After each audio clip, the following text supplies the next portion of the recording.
The Johannesburg Stock Exchange All Share Index has risen to its highest level since August the 17th. On the domestic political front, the final count from the municipal elections revealed South Africa's ruling party, the ANC, suffered its worst election since coming into power in 1994, with only 46% of the total vote. For a look at what this means and how it is impacting the markets, we're joined by Karl Gevers, who is Portfolio Manager at Benguela Global Fund Managers. Mr. Gevers, good to have you with us. Give us a sense of how the markets are performing so far today, and if that showing has anything to do with the election results that were released last night. Yeah, good afternoon, Tommy. Certainly a good day on the markets today, with the All Share up 1/3%, so continuing the strong start to the month.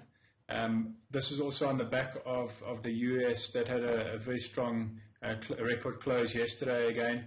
Europe also looking quite positive. So I think mainly driven by international sentiment, more so than the local elections. I guess that certainty that the elections have gone through has probably brought a bit more positivity.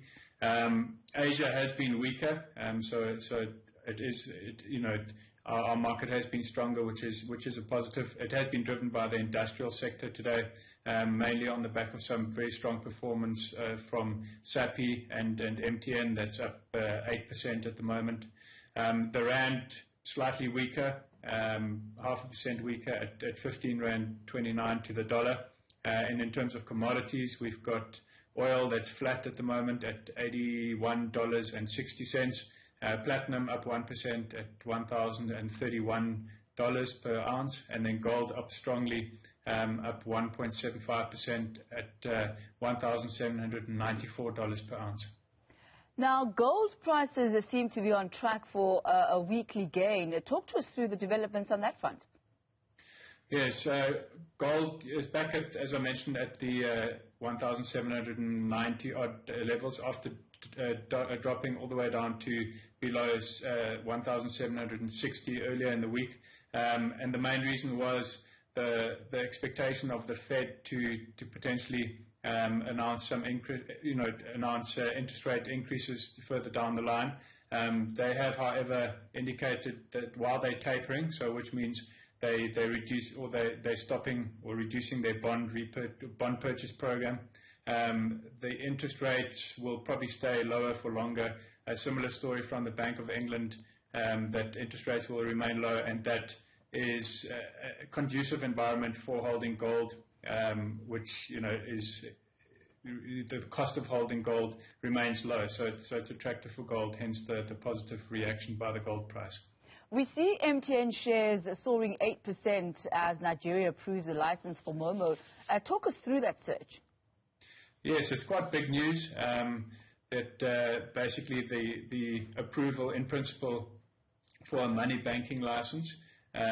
So it enables MTN Nigeria to offer a full suite of financial or fintech products. Currently, their license was limited to money transfers, so the new one will allow them to issue loans and insurance products, as an example. So that should go some way to enabling MTN Nigeria to grow to that target of 100 million active Momo users, which is their fintech product, by 2025, and also a big positive towards their aim of being 20% fintech revenue by 2025. So overall, a very positive indication for MTN. When we look at the financial services group, Purple Group, it says it expects its full headline profit for the year to surge nearly fourfold, they say. Help us make sense of those numbers. Yeah, I mean, quite a solid trading update there for the year. The share is currently up 12%, so a very positive reaction to that. The main driver of that performance has been Easy Equities, which is their online securities purchasing essentially online platform that has really matured and reached scale. So that's been a big driver of profitability. There's also a fair value adjustment related to easy equity, but the crypto product there. So that contributed 50 million to the profitability. So yeah, overall a very solid performance.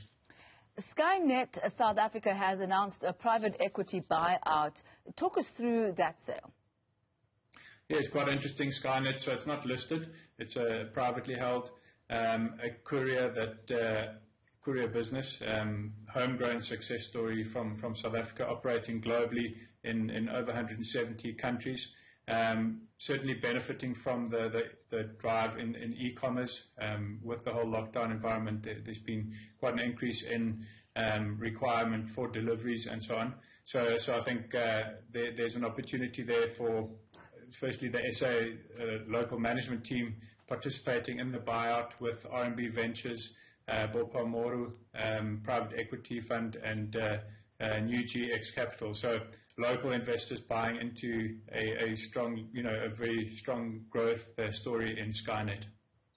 Well, we'll leave it at that for this afternoon. Thank you for the Friday edition of our market update. That's Mr. Karl Gevers. He is Portfolio Manager at Benguela Global Fund Managers.